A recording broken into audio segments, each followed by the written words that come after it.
Voltamos aqui então à nossa aula de estrutura metálica, onde estamos conhecendo cada componente, a característica de cada componente que uma estrutura metálica tem e a função.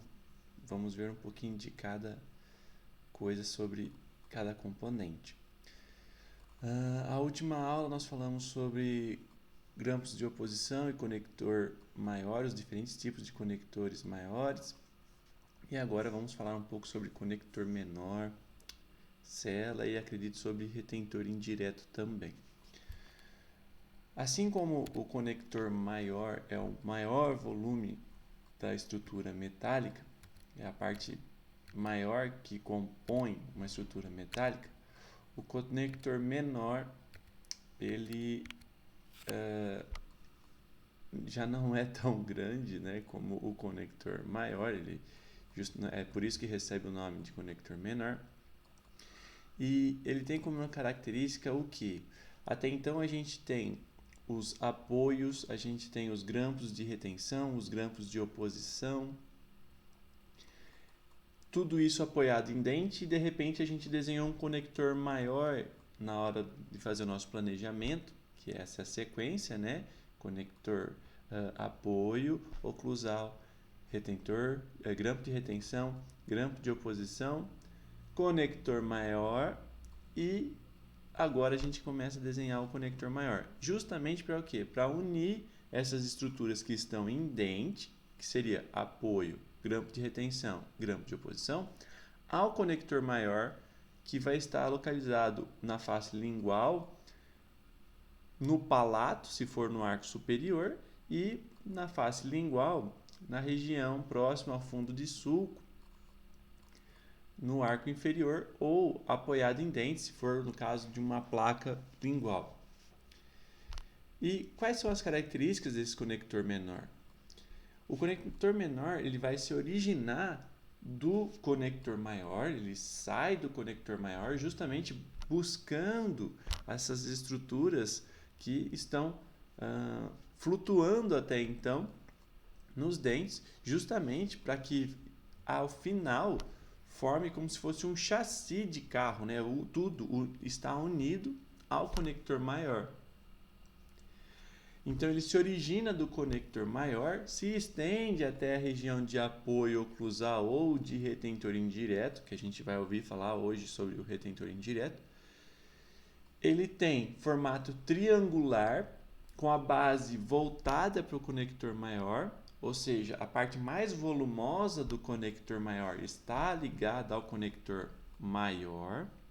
Então a parte mais volumosa do conector menor está localizada no conector maior, e aí ele vai se afilando até chegar à região de apoio oclusal ou do retentor indireto. Então isso acaba formando um triângulo, né? O conector menor ele acaba tendo um formato triangular.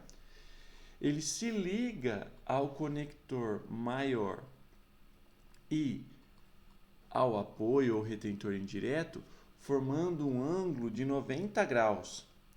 Ok? Então, isso aqui tem um motivo. Não é agora, mas vamos lá. É justamente para melhorar a distribuição de carga. Quando essa prótese recebeu uma carga, se ele sai torto, aqui está o nosso conector maior e aqui está o nosso conector menor. Se a gente planeja ele desta forma, a distribuição de carga fica ruim, porque a gente perde, como eu posso dizer, desta forma, tudo que for, na hora que a gente faz em 90 graus, tudo que tiver de carga é distribuído perfeitamente para o conector maior. Na hora que a gente faz dessa forma, essa carga não é transmitida totalmente. Parte dela vem para esse sentido, o que pode gerar até falha do conector, ele vem a quebrar. Então, por isso que a gente faz desta forma, na perpendicular. Tanto para o conector menor, para o conector maior, né? Ele vai se ligar ao conector maior num ângulo de 90, e lá em cima, no apoio, também ele se liga formando um ângulo de 90. Ok? Ele é um componente rígido, assim como todos os outros componentes que a gente vem falando até agora, todos são rígidos, tirando a pontinha do grampo, o último terço do grampo de retenção, que é semi-rígido. Então, também é um componente rígido, o conector menor.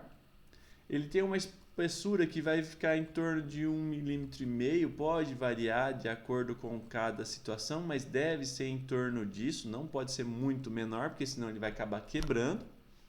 Porque lembre que ele que transmite a carga para o conector maior. E muito espesso também vai acabar incomodando o paciente. Ele fica em contato com os dentes pilares, isso nos chama a atenção justamente que por ser um componente rígido que vai entrar em contato, vai ficar próximo pelo menos ao dente, não podemos trabalhar em áreas retentivas. Temos então que analisar isso, a gente tem que estar atento a isso para quê? Na hora que a gente for analisar em delineador, ver, opa, peraí, nessa região aqui vou entrar com um conector menor, ele pode atrapalhar. Ele entra em contato com os dentes pilares e fica localizado nas proximais dos dentes pilares por lingual. Como o conector maior fica por lingual, o conector menor, para se ligar ao conector maior, ele também acaba ficando por lingual. Existe, gente, conector maior que fica por vestibular, mas é tão raro de se usar que nem tem professor que nunca ouviu falar de, por exemplo, uma barra vestibular, ok? Porque é um caso tão raro de acontecer que dificilmente se ensina sobre isso. E quando isso acontece, o conector menor também vai acabar ficando por vestibular. Então, assim, além de ser um tipo de barra de conector maior que fica feio, não fica bonito, é raro de acontecer e justamente por isso fica com a estética danificada, porque todo conector menor vai ficar por vestibular também, ok? Mas então a gente generaliza falando que o conector menor fica por lingual porque os conectores maiores ficam por lingual. Mas existe um conector maior que aparece por vestibular, mas é raro, é mosca branca de olho azul. Conector menor só existe aquele dessa forma, né? Esse tipo é um triângulo, independente se for arco superior ou inferior, ele sempre terá essas mesmas características. Ele é rígido, um formato triangular de base voltada para conector maior, se liga ao conector maior e ao apoio, formando um ângulo de 90 graus, uma espessura média de 1,5 milímetros, fica nas próximas faces proximais por lingual dos dentes pilares. Então, ele é bem simples, é uma pecinha, é um componente bem tranquilo, mas cabe a nós sabermos sobre ele justamente para quando a gente for analisar em delineador, ficar atento às regiões onde ele vai se encontrar, ok? Seguindo a nossa sequência de planejamento, após determinarmos o conector menor, nós vamos para a cela.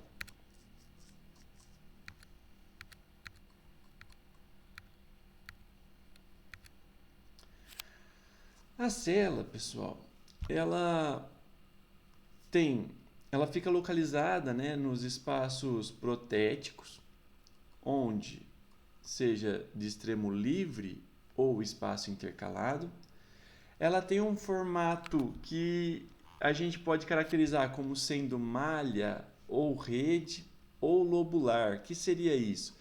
Por exemplo, nessa imagem aqui do meio, nós temos que a cela, que é essa parte aqui, ó, onde não seria espaço intercalado aqui na região anterior, nós temos que o protético fez na forma de uma malha. Ele não é bem... ou é uma malha, né? Mas parecia que ele tentou fazer lobulado, mas de qualquer forma, ele é uma estrutura que é rígida, ok? E ela tem que ser de certa forma retentiva, porque isso aqui que vai reter o acrílico, ok?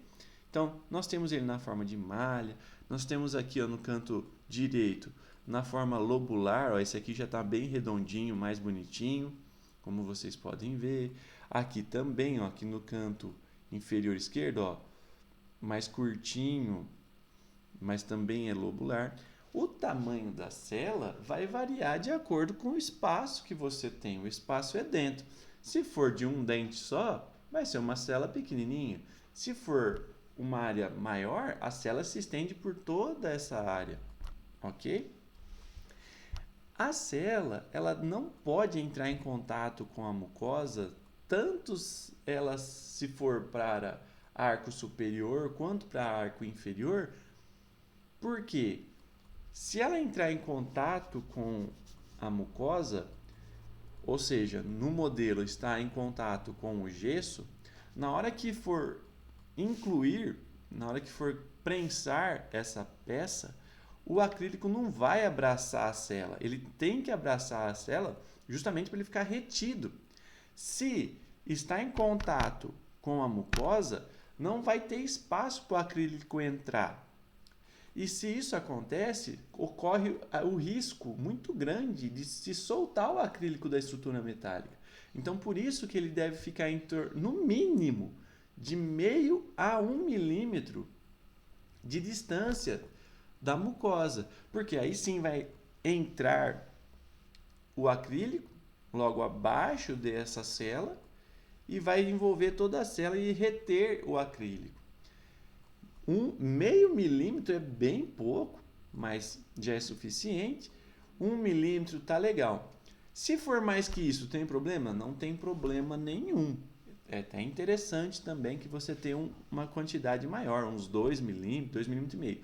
A questão é, conforme você vai aumentando muito esse espaço entre a mucosa e a cela, você começa a levar a cela muito para cima e corre o risco de não ter espaço pro dente. Ok? Então vamos lá. Vamos fazer aqui, ó. Aqui é o nosso dente antagonista. Aqui é o rebordo. Edento. Se eu faço a cela encostando no rebordo, eu tenho problema de não reter bem o acrílico que vai dar suporte para os dentes. Se eu subo um pouquinho só, eu vou ter o acrílico abraçando a cela, ok? No entanto, é muito pouco, pode ser que venha fraturar ou a qualquer ajuste exponha, qualquer desgaste que eu faça na parte interna do acrílico pode expor a cela. Então, eu subo mais um pouquinho. Então, em torno de 1 milímetro, 1,5 milímetros já começa a ficar legal e a gente podia parar por aí. Por quê? Se eu começar a subir demais, aqui está a minha cela. Eu estou afastando ela do rebordo. Conforme eu afasto do rebordo, eu vou aproximando do dente, que seria essa parte de cima, do dente antagonista. Se a cela fica muito alta, o dente começa a ficar muito fino. Corre o risco de, na hora que eu for fazer ajuste oclusal dessa PPR, começa a expor a cela através do dente. Então, o que a gente tem que saber? Que essa cela não entra em contato, que ela tem que ficar em torno de 1,5 milímetro, 1 milímetro de distância do rebordo. Tendo meio milímetro, alguma região tem meio milímetro, ok, é aceitável, mas ela não pode estar em contato. E também não pode ficar muito distante a ponto que dificulte a montagem de dente. Ou fica tão fino o dente que começa a ver por transparência a estrutura metálica. A cela ela se origina também do conector maior, como vocês podem ver aqui nas imagens, que nem aqui no canto inferior esquerdo, nós temos uma placa, isso aqui é um exemplo de placa lingual modificada, ok? Por que é uma placa lingual? Esse arco não tem fundo de sulco maior do que 9 milímetros. Sendo assim, não caberia uma barra. E quando não cabe barra, vai placa lingual. Como esse paciente tinha diastemas, Se fosse feito uma placa lingual, através do diastema seria possível ver o metal da estrutura. Então, optei por fazer desta forma, onde a placa, justo na região dos diastemas, ela foi reduzida para que na hora que ele sorri, não apareça. E ficou dessa forma, mas aqui em cima está apoiado em dente como se fosse uma placa lingual, ok? É uma placa lingual modificada. E aqui estendemos então a nossa placa, chegamos aqui, nós temos que, saindo da placa, que é nosso conector maior, sai a nossa cela, ok? Já aqui nesse arco superior, esse aqui é um desenho de um arco superior, foi feita uma barra em U, ok? E saindo do nosso conector maior, temos a nossa cela. E a mesma coisa aqui neste outro caso, que foi feito uma barra lingual, porque embora não dá para ver porque nós estamos numa vista oclusal, mas tinha profundidade de sulco maior do que 9 milímetros, e saindo do conector maior nós temos a nossa cela, ok? A cela ela vai ficar localizada mais por lingual até a região da crista. Nós temos que o rebordo, quando ele é dentro, ele forma, né, esse côncavo, essa montanhinha. A cela ela vai se localizar bem no meio da crista, podendo se estender um pouquinho por vestibular, mas geralmente ela vai se estender até a crista e por lingual. Justamente por que por lingual? Porque ela vai se ligar ao conector maior. Ó, mostrando aqui nessa imagem, nós temos que esse risco vermelho está bem na região onde seria o pico da crista, bem no meio do rebordo da crista alveolar, né? No meio do rebordo.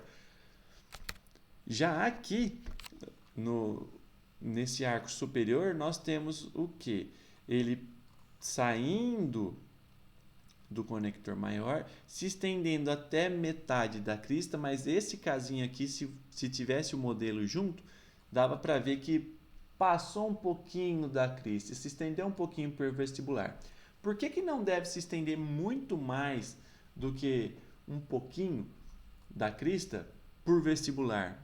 Porque corre o risco de expor o metal, né? A cela, expor o metal da cela por vestibular e afetar a estética da PPR. Muitas vezes, nesse momento que a gente está fazendo a estrutura, a gente prova a estrutura em boca, a gente não tem a noção do volume que vai ter de acrílico. Pode ser que se estendesse e você tem um volume bem grande, você consegue mascarar, mas até então a gente dificilmente sabe, porque a gente está fazendo estrutura, a gente não viu ainda a base de prova e rolete de cera aqui. Então, se escolhe, né, opta por fazer até a crista ou um pouquinho além da crista, justamente para não afetar a estética dessa PPR. Mais uma vez mostrando aqui no canto inferior, né, a nossa cela lobular. Bom, tanto cela quanto conector menor são estruturas que elas são meio que já definidas, não tem muito, não fica variando para cada arco, para cada dente, diferente de um grampo de retenção que você tem grampo circular, grampo de Roche, grampo MDL, ou o conector maior, por exemplo, que você tem barra antero-posterior, barra em U, placa palatina e por aí vai. A cela ela tem que ter um formato de rede ou lobular justamente para reter o acrílico, e o conector menor ele vai ter o nosso formatinho triangular que a gente viu se originando do conector maior. Passando para o retentor indireto, essa é uma estrutura que eu acho muito legal porque ela é bem doida. O que seria o retentor indireto? Vamos lá. O retentor indireto, vamos dar uma lidinha aqui, ó. É toda estrutura, específica ou não, criada ou já existente, que auxilia indiretamente na retenção da prótese, mediante a força de tração ou compressão, que levaria a rotação da mesma, ou seja, a rotação da prótese, sobre a linha de fulcro. Não é à toa que tem a imagem desse carinha desesperado aqui no canto esquerdo e esse monte de mão levantada com dúvida, porque na hora que você lê isso aqui, você fica boiando. Então vamos aos poucos. Mais uma vez, é toda estrutura, específica ou não. Por que isso? Pode ser que tenhamos estruturas que a gente já planejou, porque a gente vem na sequência, lembra? Apoio oclusal, grampo de retenção, grampo de oposição, conector maior, conector menor, cela. E aí a gente começa a analisar o nosso retentor indireto. A questão é, na hora que a gente avalia o nosso retentor indireto, pode ser que uma dessas estruturas que a gente já planejou passe a atuar também como retentor indireto. Por isso que ela pode ser específica ou não. Ou seja, na verdade, está atuando também como retentor indireto, embora ele foi feito para ser um apoio oclusal, por exemplo. Então, ele não é um retentor indireto específico. Eu não criei esse componente para ele agir como retentor indireto. No entanto, esse componente também vai atuar como um retentor indireto. Deu para entender? Por isso que ele é específico ou não, ou seja, é um componente que não foi especificamente criado para atuar como retentor indireto, como um apoio, por exemplo. Um apoio oclusal ele pode atuar como retentor indireto.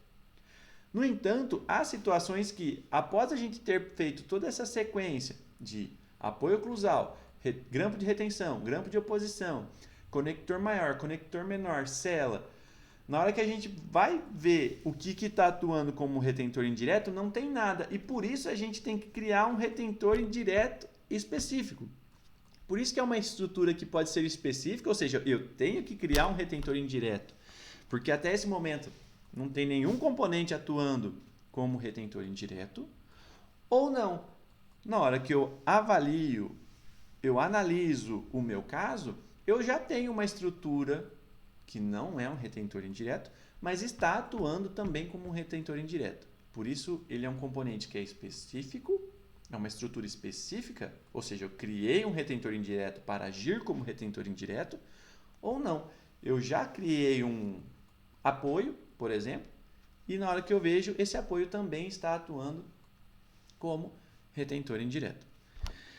Por isso que está aqui também, ó, que é específico ou não, criada ou já existente. Eu posso ter que criar o meu retentor indireto, porque até agora nenhum componente que eu planejei vai assumir tal função de retentor indireto, ou já existente.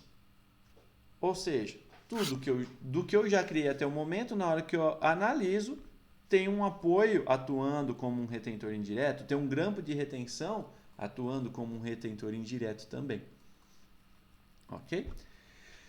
Que auxilia indiretamente na retenção da prótese, mediante força de tração ou compressão. O que seria isso? Você fala, pô, auxilia indiretamente na retenção da prótese. Por quê? Quem que atua diretamente na retenção da prótese? Retenção da prótese, quando a gente fala em retenção, a gente vai pensar o quê? Em grampo de retenção. O grampo de retenção, num primeiro momento, a função dele, que a gente vai falar mais para frente, mas já eu tenho que falar um pouquinho aqui, é reter a prótese mediante as forças que levaria ao seu deslocamento no seu eixo de inserção. Ou seja, na hora que o paciente coloca a prótese, a gente tem que o grampo vai se deformar um pouquinho, entrar e ele vai reter a prótese. Reter a prótese para que essa prótese não se desloque no sentido oposto, no sentido de remover a prótese, mediante as forças, por exemplo, da gravidade, que a gente colocou aqui, a prótese, por exemplo, no arco superior. O que vai fazer com que essa prótese não caia numa PPR é justamente a retenção do grampo de retenção. Perfeito. Já um grampo de retenção ele pode atuar também como um retentor indireto, por quê? Aqui está escrito, ó, auxilia indiretamente na retenção da prótese mediante força de tração ou compressão que levaria à rotação da prótese sobre a linha de fulcro. O que é isso? Nós vamos ver agora. Então, vamos lá. Quais estruturas podem desempenhar a função de retentor indireto? Como eu já havia dito, o apoio oclusal pode atuar como um retentor indireto. Os grampos de retenção podem atuar como um retentor indireto. A placa distal, que é uma estrutura que a gente vai ver ainda, ela pode atuar como retentor indireto. E um próprio retentor indireto que a gente vai criar, porque lembra que ele pode ser existente ou não, específico ou não. No caso, aqui embaixo, como eu coloquei retentor indireto, é justamente um componente que a gente criou para atuar como retentor indireto. Já os 4 aqui de cima são estruturas que já haviam, né? Já existiam. Muito bem, agora o que nós vamos ver? Como que cada um desses componentes eles acabam atuando como um retentor indireto. Lembram-se que o retentor indireto ele é aquele componente que vai auxiliar na retenção, indiretamente na retenção da prótese, mediante a força de tração, que puxa, ou de compressão, que empurra no sentido do rebordo, que levaria à rotação da prótese sobre a linha de fulcro. Então, vamos ver. Para entender isso, eu desenhei aqui esse triângulozinho, como se fosse uma gangorra, onde as duas extremidades não têm contato. Com isso, mediante uma força de tração, vamos pensar que aqui seria o extremo livre de uma classe 1, por exemplo. Classe 1, lembram que é um arco que tem extremo livre bilateral. Faz de conta que o paciente mordeu uma bala bem grudenta. E aí, na hora que ele vai abrir a boca, lá no fundo, a prótese vai querer, como se fosse essa gangorra, ela vai querer fazer esse movimento. Certo? O paciente mordeu a bala, ele vai querer abrir, ou seja, vai tracionar essa parte, esse extremo da PPR, vai puxar, vai querer distanciar do rebordo. Se a gente não planejar nenhum retentor indireto, o que vai acontecer? A prótese vai rodar. Assim como essa gangorra está rodando aqui, ó. Vocês podem ver que, mediante a força de tração, este lado, que seria o extremo livre, toda essa região que está com os dentes montados, ela vai querer se afastar, porque não tem nada aqui do lado oposto que impeça que isso aconteça. E deste lado não tem nada porque o paciente é edento, ok? E esse eixo aqui, já vou dar um spoiler, ele seria aonde está passando a nossa linha de fulcro sobre o dente pilar. Esse aqui seria um dente pilar por onde passa uma linha de fulcro, ok? Então, mais uma vez, sobre força de tração, vai querer, se a gente não tiver nada, nenhum retentor indireto, o que vai acontecer? Essa gangorra vai subir, vai afastar a PPR aqui nessa região de extremo livre e ela vai rotacionar com uma chance muito grande de soltar. Só que, o que acontece se eu estender, ó, notem aqui onde está o mouse, que eu vou estender esse braço desta gangorra a ponto de tocar em um outro apoio. Tá, conseguem ver aqui?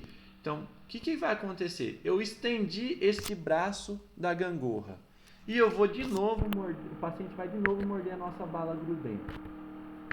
Na hora que ele mordeu a bala grudenta e for abrir a boca, era para este braço da gangorra fazer o movimento de torção.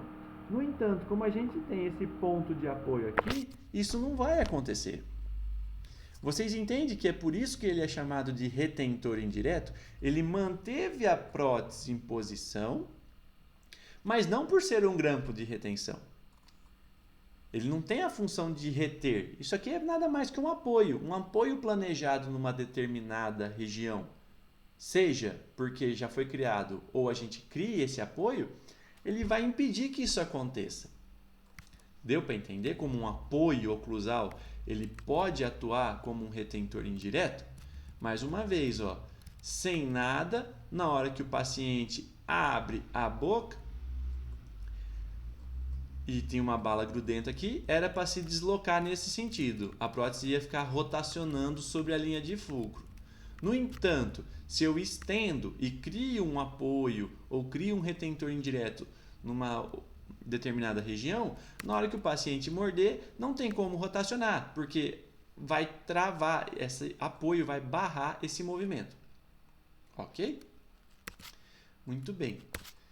Já o grampo de retenção, ele justamente vai fazer o quê? Assim como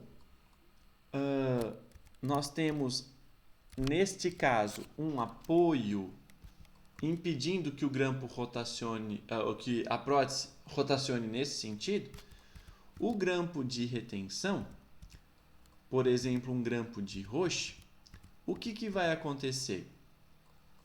Imagina que na hora que a gente tem uma garrinha aqui apoiando, que seria o grampo de Roche, e o paciente morde. Você lembra que eu até agora tinha mostrado a força de tração aqui.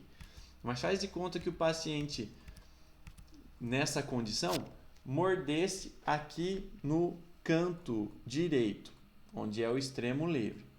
No que ele morde, ele gera uma força de compressão. E aí, o que nós temos, esta gangorra nesta condição, ela se deslocaria para baixo, comprimindo o tecido, levando a dor, lesão, úlcera para o paciente. E, além de tudo, desconforto com possibilidade de soltar a prótese.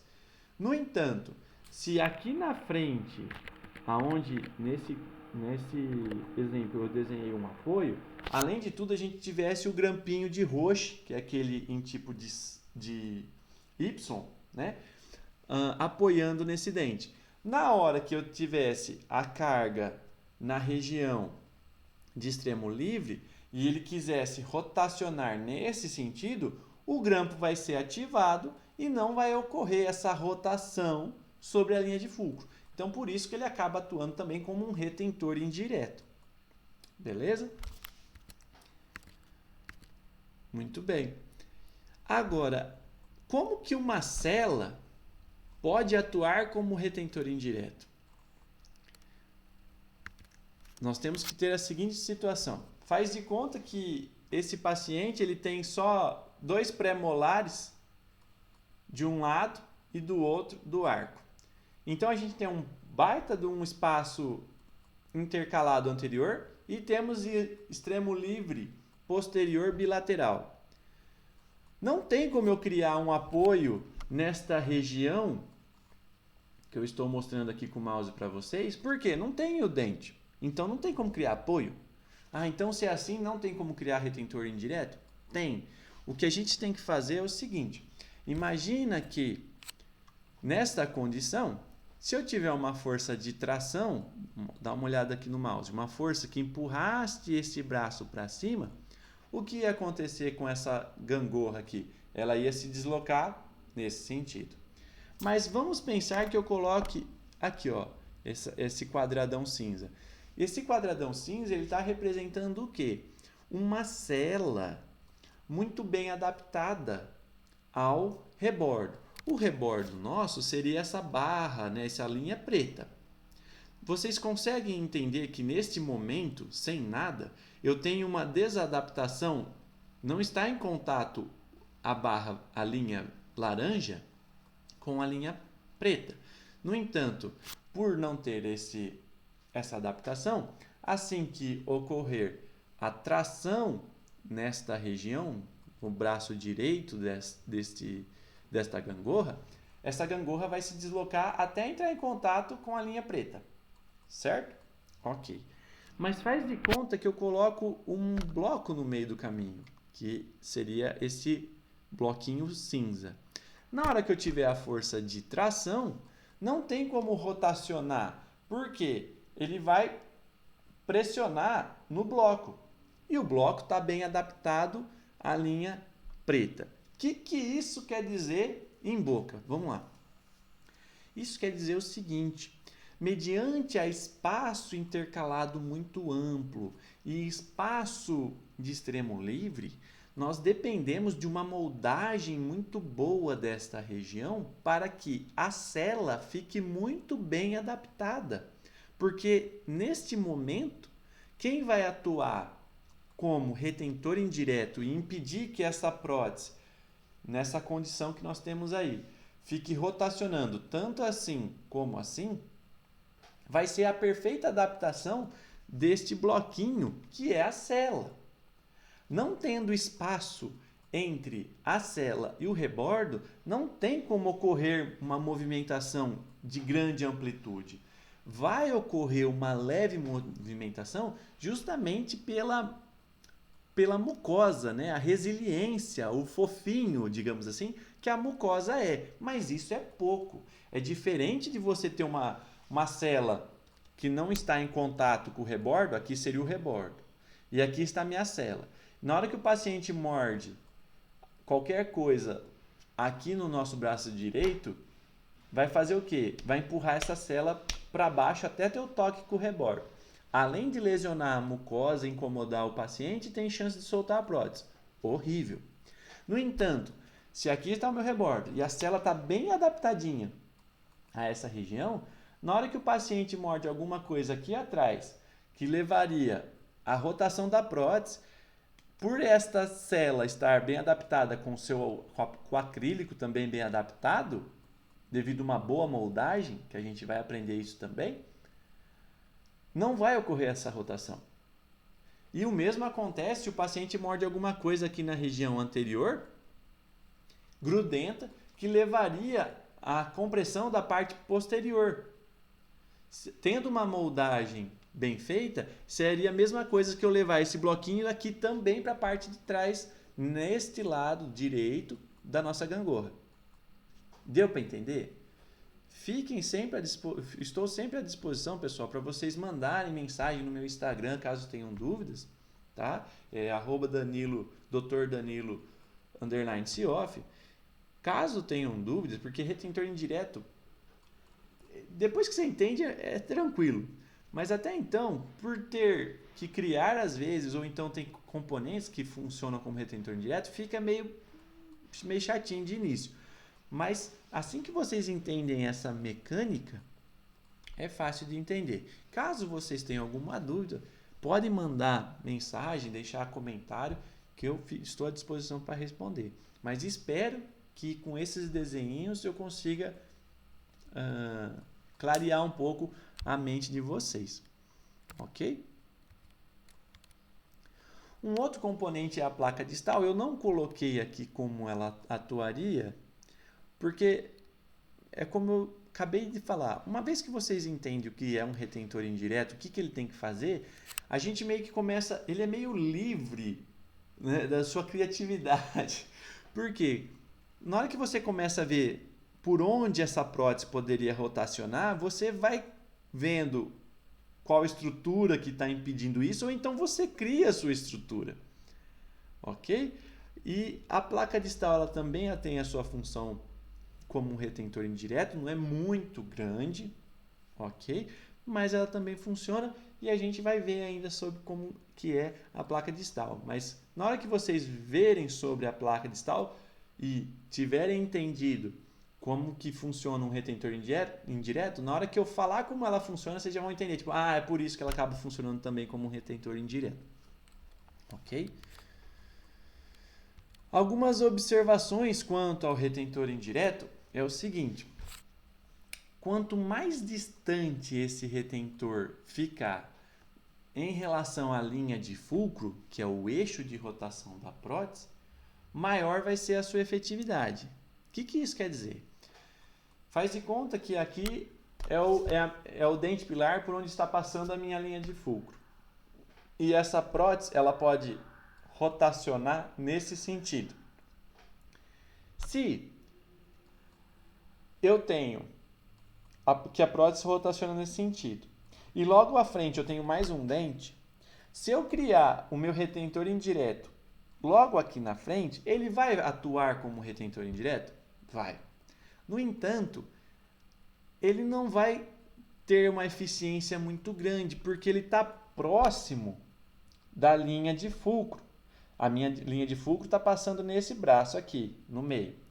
Faz de conta que eu tenho um dente logo em seguida, está perto de onde está passando a minha linha de fulcro, esse retentor não tem uma efetividade muito grande. Sabendo disso, a gente não pode depender apenas de um retentor. A gente vai usar mais retentores. Ok? A gente precisa aproveitar ao máximo as estruturas já existentes. Como eu havia dito, sabendo que tem um apoio oclusal, por exemplo, que está atuando como um retentor indireto, não há necessidade de eu pegar, desgastar um dente para criar um outro apoio que gerasse um retentor indireto. Não. Tem esse apoio, eu analisei. Eu tenho esse apoio oclusal atuando, não preciso criar uma outra região para pôr um retentor indireto. Se eu tenho uma estrutura que já está atuando, não se cria outro, por quê? A prótese vai ficar a PPR, a estrutura vai ficar mais pesada, tem a chance de incomodar o paciente. Quanto mais coisa, gente, maior a chance, quanto mais coisa nessa estrutura, maior a chance de incomodar o paciente.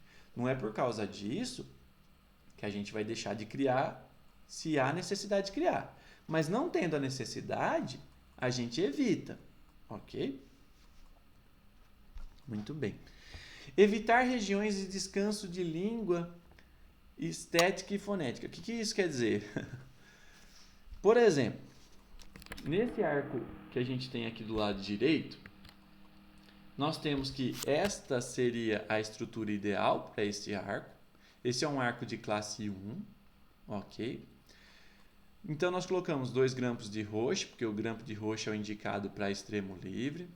Colocamos aqui grampo circunferencial de oposição. Fizemos nosso conector maior, que é uma barra anteroposterior. Nosso conector menor, unindo isso tudo. Temos a nossa cela. E aí a questão é, cadê o retentor indireto? O que vai impedir que na hora que o paciente coma alguma coisa grudenta na região posterior, no que ele for abrir a boca, o que impede que essa prótese rotacione para frente? Então, para isso a gente tem que determinar onde está passando a nossa linha de fulcro, que a gente vai ver o que é mais para frente. Mas nesse caso, a linha de fulcro ela está passando nessa região sobre os apoios. Temos alguma coisa da linha de fulcro para frente que vai impedir a rotação dessa prótese? Não, por enquanto não. Eu não falei que quanto mais distante da linha de fulcro, maior a efetividade do retentor indireto? O ponto mais distante em relação a esta linha tracejada que simula a nossa linha de fulcro seria aqui na região na proximal, né, na meia, bem na linha média aqui, entre os incisivos centrais. Só que aqui seria o ápice da efetividade do nosso retentor indireto. Só que imagina se eu colocar um conector menor aqui e um retentor indireto que ele vai abraçar por lingual esses incisivos centrais. Bem nessa região é onde a gente coloca a nossa língua quando a gente está em repouso. Imagina o resto da vida do paciente, ele colocando a língua, ele tocando nesse conector. Ele não vai conseguir usar porque vai incomodar demais.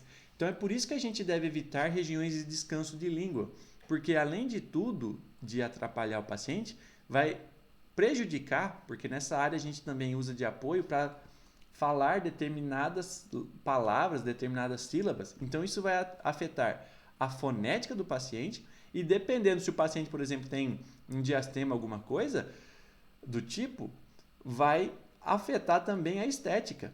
Pode aparecer esse metalzinho por algum espaço que seria de black space, tira uma foto, dá o reflexo da estrutura metálica bem nessa região.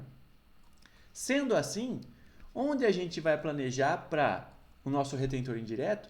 Para aproveitar ao máximo os componentes que já tem, ter a função de realmente evitar que a prótese rotacione e não afetar a estética e a fonética do paciente, não incomodar o paciente. Nessa estrutura aqui, nós temos já um conector menor nesta região e nesta região. O que a gente faz então? Nós podemos criar um retentor indireto logo no dente adjacente, ao lado do dente pilar. Por quê? Ah, mas você falou que ele está muito perto da linha de fulcro, ele tem pouca efetividade. Exatamente, por isso a gente cria do outro lado também. Nós não vamos criar apenas um, nós criamos dois. E quando a gente cria um retentor indireto nessa condição, a gente procura usar toda a extensão do dente. Diferente de um apoio oclusal, por exemplo, que ele vai até metade do dente. Não. O retentor indireto, nessas condições, a gente cria ele estendendo, usando toda a sua face oclusal ou lingual. Ok? Por quê? Porque esse ponto aqui já está mais distante da linha de fulcro do que se eu fizesse na metade. Ficaria mais próximo. Sendo assim, com esse planejamento e sabendo dessas observações, nós conseguimos criar retentores indiretos que têm uma maior efetividade mesmo estando próximo à linha de fulcro, porque criamos dois e usamos toda a extensão da mesa oclusal e utilizamos o mesmo conector menor. Não houve necessidade, por exemplo, poderia criar nesse lateral? Poderia. Criaria um só? Teria que criar dois, porque é bom na hora de distribuir essa carga, a gente não forçar só um dente, forçaria dois, ok? Então só que teria que criar. Seria um retentor indireto mais efetivo? Seria porque ele está mais distante da linha de fulcro. No entanto, a gente teria que criar mais um conector menor, outro conector menor, ou seja, dois conectores menores, e mais os dois retentor indireto. Sendo que aqui a gente aproveitou os mesmos conectores que já existia e criamos os mesmos retentores com a mesma função. Certinho? Aqui mostrando, né, a região onde estaria a cela, justamente porque para mostrar o seguinte: e na hora que esse paciente morde, sofre uma compressão na região posterior, o que vai evitar dele, na hora que morder, fazer esse deslocamento e essa prótese rotacionar para trás? Justamente a adaptação do acrílico que está na cela devido a uma boa moldagem da região edenta. Então, estando bem adaptado, não tem como rotacionar, só vai sofrer um leve deslocamento devido ao fofinho, digamos assim, a resiliência da mucosa. Perfeito? E um outro detalhe, para finalizarmos, deixa eu só confirmar exatamente, é que existe um retentor indireto para cada linha de fulcro. No arco posterior que eu mostrei até agora para vocês, só havia uma linha de fulcro. No entanto, nesse arco aqui, nós já temos duas linhas de fulcro. Nós temos uma linha de fulcro passando na distal dos caninos e temos uma linha de fulcro passando na mesial do segundo premolar. E para isso, eu tenho que criar retentor indireto que vai impedir que a prótese rotacione sobre esse eixo, que é esta linha de fulcro, e sobre este eixo, que é essa segunda linha de fulcro. Meio doido, né? Mas, pessoal, eu volto a falar, conforme vocês vão entendendo onde tem linha de fulcro, onde essa prótese poderia rotacionar, vocês mesmos vão sentir, uma vez que vocês querem fazer o melhor possível para o paciente de vocês vão sentir e falar, nossa, se eu não fizer nada aqui, se isso aqui estiver desadaptado, vai rotacionar essa prótese nesse sentido. Então, peraí, para esse movimento que vai ocorrer neste eixo, que seria a nossa linha de fulcro, eu preciso fazer, por exemplo, eu preciso fazer uma moldagem muito bem feita nessa região para vir bem adaptado esse acrílico e impedir que essa prótese rotacione nesse sentido. E agora, na hora que ela for sofrer tração, eu preciso que nesse momento eu tenha um apoio nessa região. Porque se eu não fizer, ela vai rotacionar porque não tem nada que barre ela.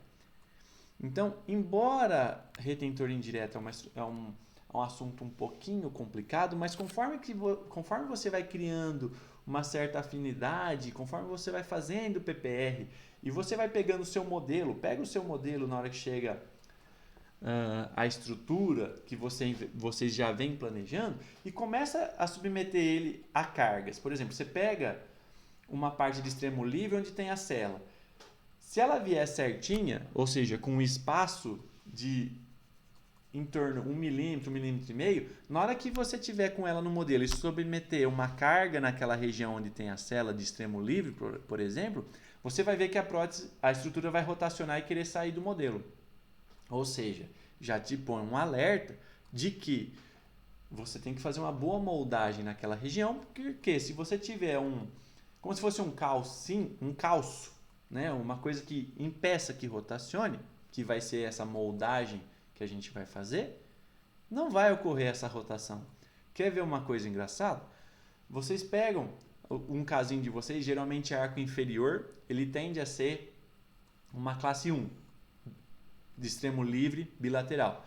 E a estrutura vem sem encostar no rebordo.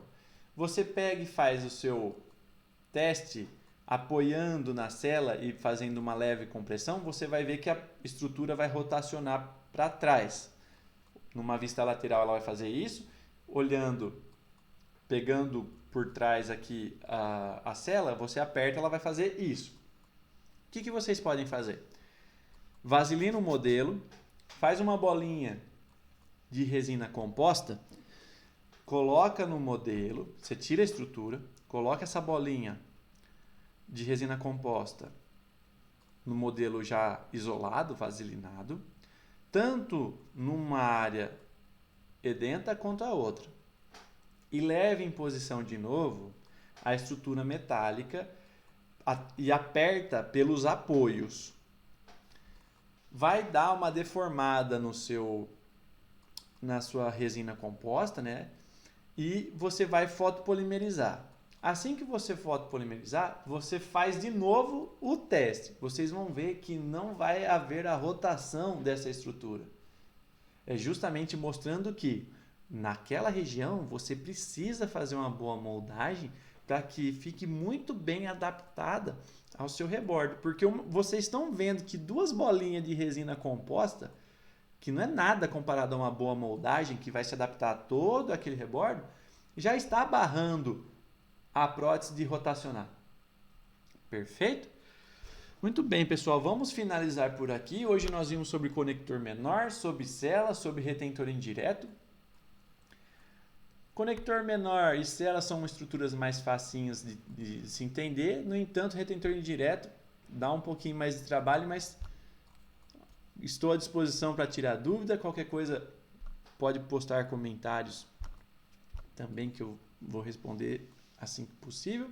E ficou faltando para a gente ver placa distal e linha de fulcro. Já vimos um pouquinho sobre linha de fulcro e já mencionamos um pouquinho sobre placa distal.